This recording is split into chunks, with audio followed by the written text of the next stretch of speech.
Il collezionismo cinematografico non è una cosa che si spiega, è più una cosa che si prova. Comunque ha una data di inizio precisa, o perlomeno anni precisi in cui un po' tutto è iniziato, tra il 1981 e il 1982. Fino a quel momento lì l'unica maniera di poter visionare un film era andarsi a noleggiare appunto una pellicola Super 8 o 16 mm presso un'agenzia di noleggio o una cinefoto ottica. A quel punto lì però arrivarono le videocassette, le famose VHS, e lì si distinse chi era un vero appassionato di pellicola, come me, come tanti altri collezionisti, da chi era invece un semplice visionatore di film. Quindi in quel momento lì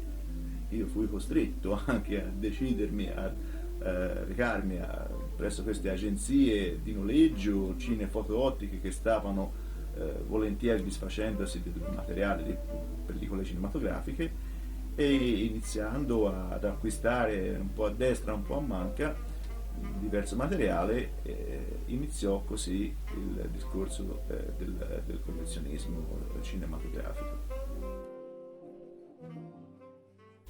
E si arriva all'84-85, quando colleziona, acquista, a destra e a manca, però si pone poi il problema che non si trovavano più comunque pellicole, perché in effetti non venivano più stampate. E in quel momento, in quel periodo, io mi chiedevo se anche all'estero ci fosse stato la stessa sorte per la pellicola. Cioè, mi chiedevo, ma all'estero si continuerà a stampare la pellicola, oppure anche lì la situazione sarà stata come quella italiana? Niente lasciava presagire cose positive, perché arrivavano delle VHS straniere, per cui tutto lasciava pensare che anche all'estero la situazione fosse questa. Fino a che a casa di un amico che acquistava materiale fotografico in Inghilterra, mi capitò di vedere la pubblicità su questo catalogo di un'azienda inglese, la Deram per l'esattezza, che continuava a stampare proprio per i collezionisti film Super 8. E quindi io richiesi il catalogo di questa azienda, della Deram,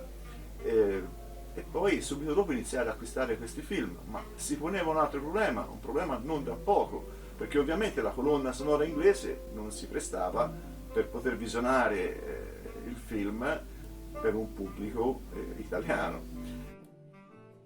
E quindi a quel punto lì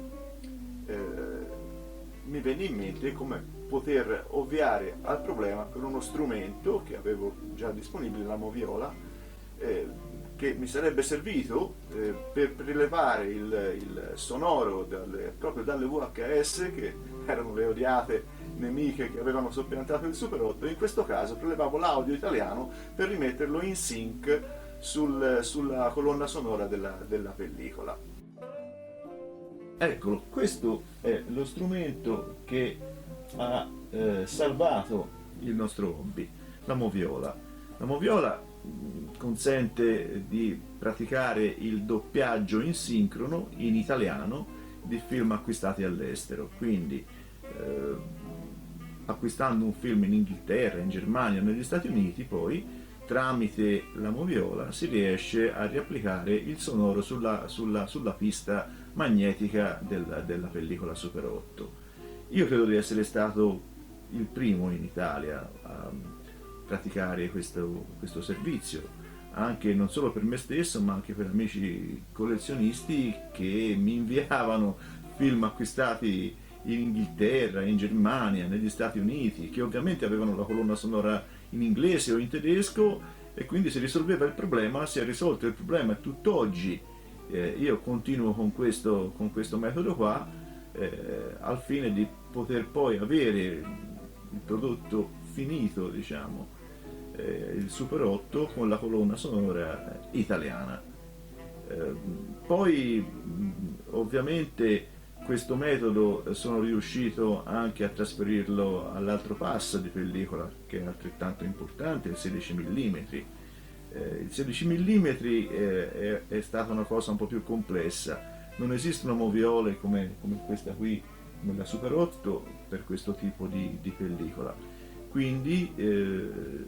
praticamente si è costretti ad acquistare un proiettore che sia anche un po' una moviola, che sia in grado di registrare sulla colonna sonora magnetica il sonoro in italiano, con un metodo del tutto simile a quello che si utilizza con la moviola per il Super 8.